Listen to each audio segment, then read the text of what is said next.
It's an absolutely ridiculous day in the world of Magic the Gathering. Someone found hundreds of thousands of dollars worth of magic boxes at a garbage dump. And on top of that, they found cards from the upcoming Lord of the Rings set. Magic.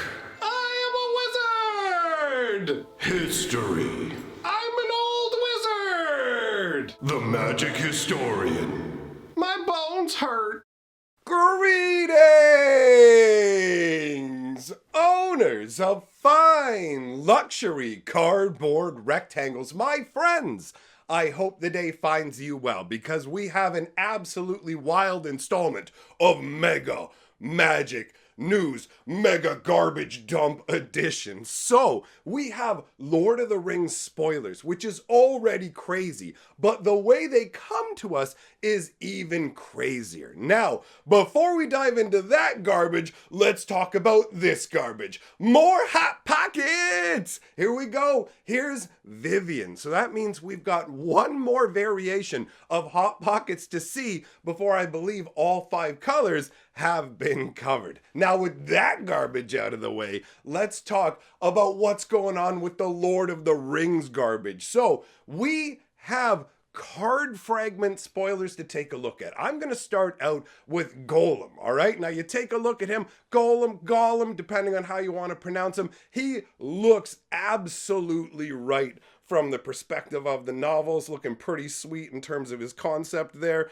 Now, in terms of how he actually plays as well, we don't know the mana cost, obviously, and we just have a translation of the text, but it says, he is a legendary creature, halfling horror. Whenever Golem the Conspirator attacks, look at the top 2 cards of your library, put them back in any order, then choose a land or non-land. Either opponent guesses whether the top card of your library is of the chosen type. Reveal the card. If it guesses right, Golem is removed from combat. If not, you draw a card, and Golem can't be blocked this turn. So this is a fun concept that ties in to the original time we see him back in the Hobbit story, where the ring is at play in that little game of guessing. Oh, what do I have in my pocket? That sort of setup. That is a nice callback. So we can see that when it comes to the Lord of the Rings set, we're not really just going to be dealing specifically with the novels in terms of the 3 novels, not including The Hobbit. That's mixed in as well. So that's not the only card we have to look at. We have other major characters in the form of Frodo, Sauron's Bane. So this is 1 white for a legendary halfling citizen with the following abilities. Hybrid white-black, hybrid white-black. So spend either 2 white or 2 black, however you want to. And then it says, if Frodo, Sauron's Bane is a citizen, it becomes a halfling scout with base power and toughness 2-3 and lifelink. So it's originally a 1-2. It bumps up to being a 2-3. Then the other ability is triple black. If Frodo is a scout, it becomes a halfling rogue with, whenever this creature deals combat damage to a player, that player loses the game if the ring has tempted you 4 or more times this game.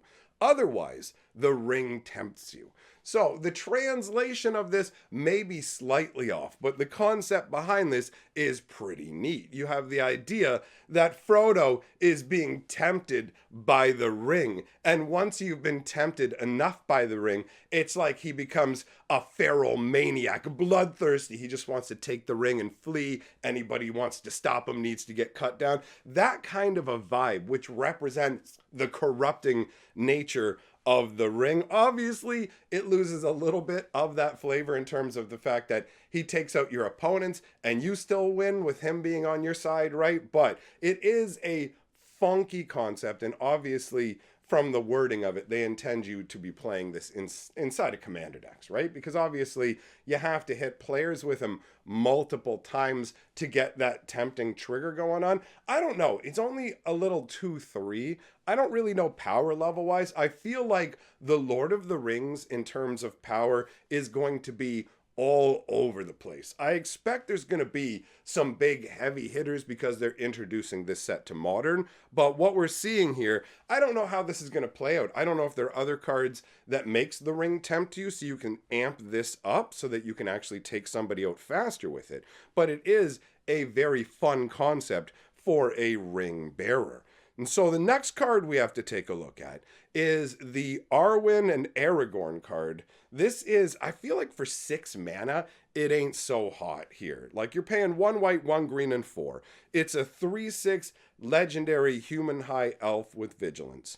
And when it enters the battlefield or attacks, you put a +1/+1 counter on each other creature you control, and then you gain 1 life for each other creature you control. Like, that's a big feeling effect that when it comes into the play, it puts a +1/+1 on all your dudes, and same thing whenever you swing with it. But the 6 mana slapped on a 3/6 body, it just doesn't feel strong enough, right? So overall, the card, it's just overall wonky. When I look at it, I just go, I can take it or leave it. I don't really care. There's nothing exciting about this one. So those are the specific Lord of the Rings spoilers that we have. But overall, how did we even get where we are, where we have these card fragments from a landfill? Well, it appears that Wizards of the Coast has dumped a crazy amount of product. Now, can't really prove for sure that it was Wizards of the Coast, but with the images that are provided, they're all from a landfill, right? This is some kind of garbage dump, but it's not a residential, everyday kind of garbage dump that people use because it doesn't have a bunch of trash bags strewn around. So it's some kind of industrial dump site, and it is somewhere in America, specifically in the area of Texas. So this story started, you may have already heard about it in the live stream that I did where we touched on it, but more details will come out. So basically, somebody finds this stuff who does not know what it is. He just takes a few pictures of it and goes, hey, I found this stuff in the dump. What is it? And then people started to freak out because they're like, bro, that's Modern Horizons 2. Take a look at this picture. This is what we saw originally. There's a whole bunch of magic boxes strewn all over the place. Modern Horizons 2 packs. That's basic. If you're a Magic player, yo, you're salivating going, so hold up. This is just sitting at the dump for anybody to grab up. And there were all kinds of theories being tossed around as to why these would end up at the dump. Maybe some kind of industrial damage. They got weird chemicals on them, because that's happened. Things have to be written off, thrown in the trash. They're just gone, right? But it was also tossed out there, the idea that this was done by Wizards of the Coast. And originally, I kind of waved that away. I said, I don't know why Wizards would be specifically just dumping Modern Horizons 2 a couple of years after the whole, like, that didn't really add up to me. But more information has come to light. That guy went back to the garbage dump. He got more pictures. And it turns out that we're not just dealing with Modern Horizons 2. We have Infinity cards, a whole bunch of them. We have straight up secret layers in their box still, looking ganky from being at the trash, but straight up secret layers straight in their box, which really does bring up some interesting questions about this print to order product and exactly how Wizards handles everything they're doing. But to me, nothing is more damning than this. This is a Magic 30 card. Now, would you look at that? The product that Wizards of the Coast pulled from sale within less than 48 hours of it getting released because the entire customer base as a unit said, no, forget it. We're not having any of it. So they turn around, they stop selling it, and I remember saying, hey, I feel pretty comfortable pointing out that Wizards of the Coast has not sent out the Magic 30 they promised to the local game stores, and they never will. And you can see now where their priorities are, friends. If you think Wizards cares about the LGSs, they would rather send Magic 30 to the dump to be destroyed and rot than to send it to the local game stores, which is crazy to me. They just go, well, if we send it off to local game stores, maybe they'll sell it at a lower value and it'll make Magic 30 look even more embarrassing for us. Some of them will destroy it. Let's just secretly bury it like it's ET cartridges. That's literally the level we're at. Magic 30 being buried by Wizards, right? And this story continues onwards with the guy coming back and leaving a whole bunch of details about the whole escapade. Now, I've encapsulated what happened here, but I am going to do a live stream where I go through all of the details because it's super fascinating to me as a story, and there's a whole bunch of images and everything. So I'm going to do that over on my other YouTube channel. I'll leave a link on the screen and down in the comments if you want to come hang out and check it out, or if you want to check it out afterwards. All right. So thanks for coming by.